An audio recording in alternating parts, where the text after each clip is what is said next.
The title theme of Elden Ring has a very similar leitmotif to the cinematics of Demon Souls. It's especially noticeable in this part.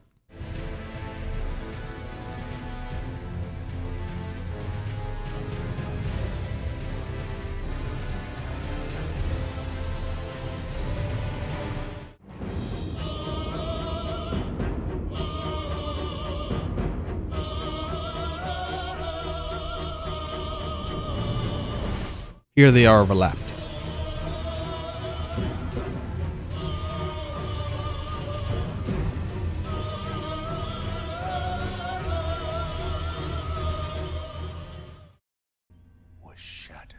In the intro cinematic, there's a particular phrase of interest. In our home, across the fog. Mention of crossing fogs and the like is not uncommon in Demon Souls due to the lore. That is, until the colorless deep fog swept across the land. And those who dared penetrate the deep fog never returned. A lone warrior who has braved the baneful fog. While we're on this intro cinematic, both games use static concept art to set up the lore, story, and game. They still have minor editing and effects, but Dark Souls 1 through 3, Bloodborne, and Sekiro were all animated videos. The Demon Souls remake recreates the concept art and animated it more, but it's still similar to the original. The first mention I found of this is on Reddit by user WarPigSorcerer, alongside another observation of the cinematic. Check the link in the description if you're curious about that one. In both Demon Souls and Elden Ring, you have a tutorial introduction to the game followed by a boss. However, even if you defeated this boss, you're forced to take a death anyway to get you where you need to be in the story.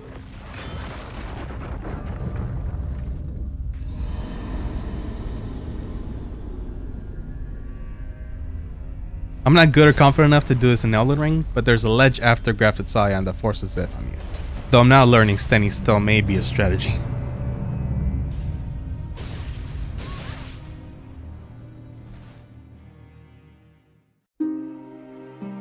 After your defeat, you are briefly awakened by Maiden before passing out again. The level up Maiden is obviously a FromSoft staple at this point, but there are a handful of parallels that make the comparison between Maiden Black and Melina more direct and interesting. They both refer to turning souls or runes to strength, having dialogue during level up to channel said souls and runes. Share them with me. Your thoughts, your ambitions, the principles you would follow. Soul of the mind, key to life's ether. Soul of the lost, withdrawn from its vessel. Let strength be granted so the world might be mended. So the world might be mended. They both have design aspects relating to obscured eyes, and even all the way down to having dialogue where they show surprise that you're asking about them. Me? I'm searching for my purpose. Given to me by my mother inside the Erdtree, long ago. Myself, I'm only here to tend to each flame. I keep the candles lit and serve the brave demon slayers who are trapped here. There's one more major similarity between them, but I'll save it for the end of the video. Hello? Souls and veterans are sure to make the comparison between Alexander and the Zeke NPCs in Dark Souls. They would be absolutely right in making this connection, but through one degree of separation, Alexander would in turn be a parallel to Ostrava. Help me! I'm trapped! Surrounded by Dreglings! Both obviously requiring resistance in nearly every encounter you have with them. Master Hewg is a humanoid blacksmith with scales and formations forming on their skin. This, more or less, describes Blacksmith Ed in Demon Souls. They're also both very brash and to the point about their service. You're a new face. No matter. It's all the same. Lay out your arms. Let's get smithing. I haven't seen you around these parts. What does it matter? You need a blacksmith? Show me your steel. If not, head straight for the door. The comparison should be fairly obvious here, and even enough so that the miners in Elden Ring even slightly remind me of Ed, who was implied to be turning into Demon Souls as miners.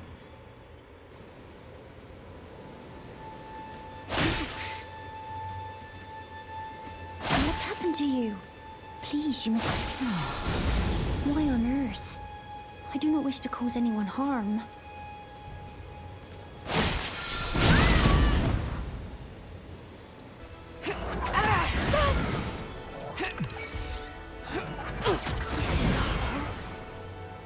We have done no harm to you.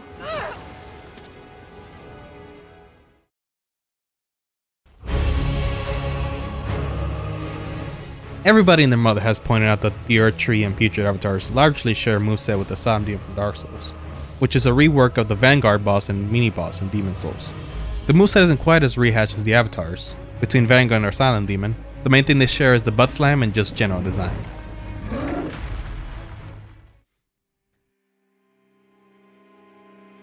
The overall aesthetic of Stormveil and Boletaria likely is inspired by the same kind of architecture and time period, but certain aspects of the actual level design in Stormveil absolutely scream Boletaria 1-1.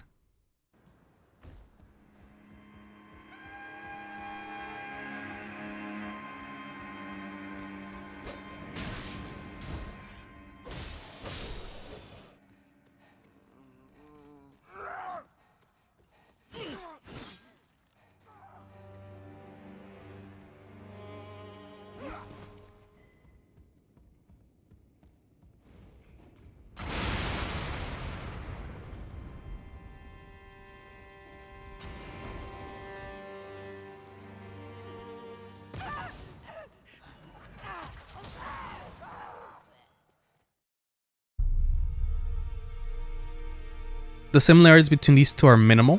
Clearly they are both envoys keeping your goal at the forefront of your mind, but the main thing that caught my attention is the line of corpses for both of their kind.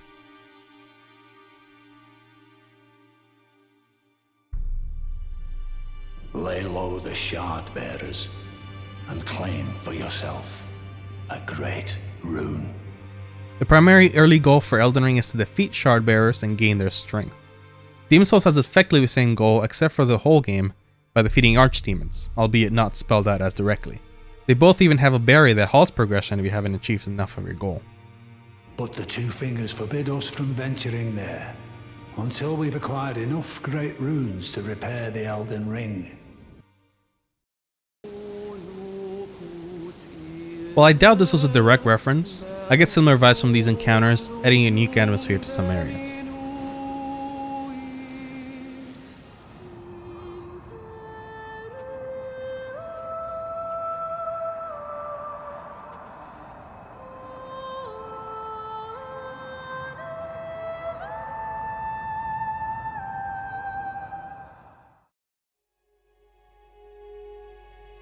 Sellen is a sorceress that was expelled from Raya Lucaria for her curiosity in a certain class of magic, and was labeled a witch.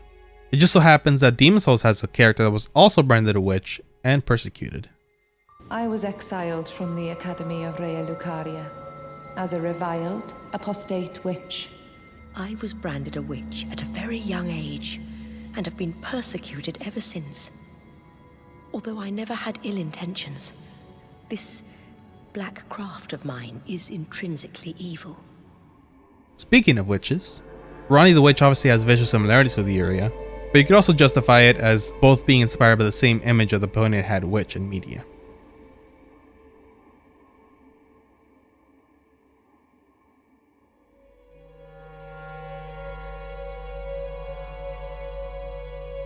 It's difficult to know for sure if the school of Graven mages was inspired by the prisoner Horde.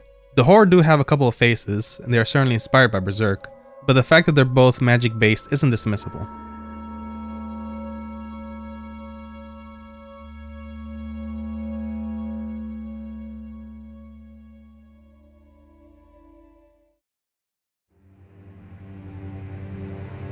Anastasia is a direct callback to Mildred from Dark Souls 1 and other appearances, which is in turn a reference to the Black Phantom wandering in the Valley Defilement Swamp. Fun fact, the original Demon Souls NPC was placed in the game due to a From Software employee invading in 5.2 during the testing of the game.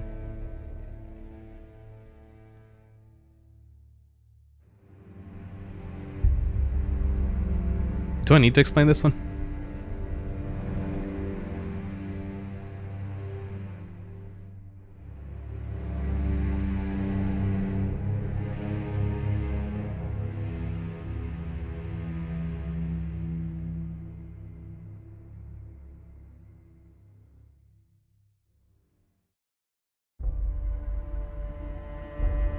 While you could argue that this is also a reference to the Bell Gargoyles, I feel like the design of both fit the Valiant Gargoyles well enough that it works for either way.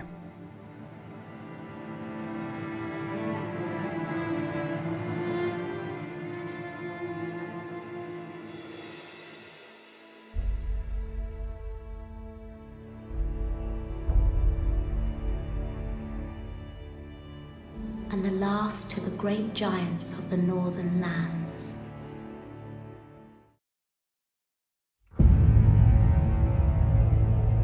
A beast that is a physical representation of a god, with overwhelming influence and power.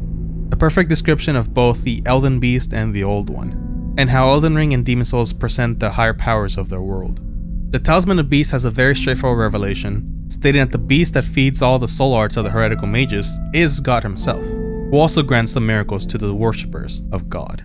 This is very unique world building even amongst From Software's library, and I'm pretty confident that the Elden Beast is at least inspired by the Old One, even if he's not a boss.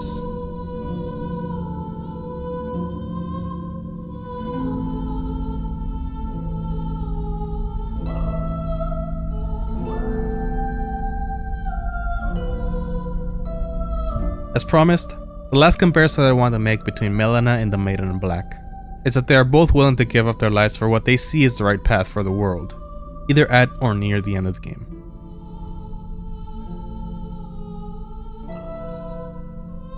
Slayer of demons, go back above.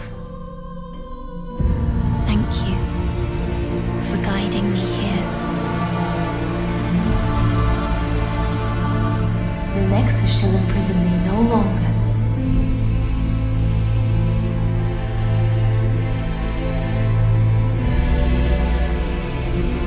The one who walks alongside flame.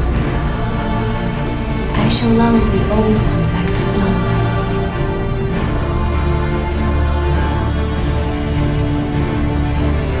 Goodbye.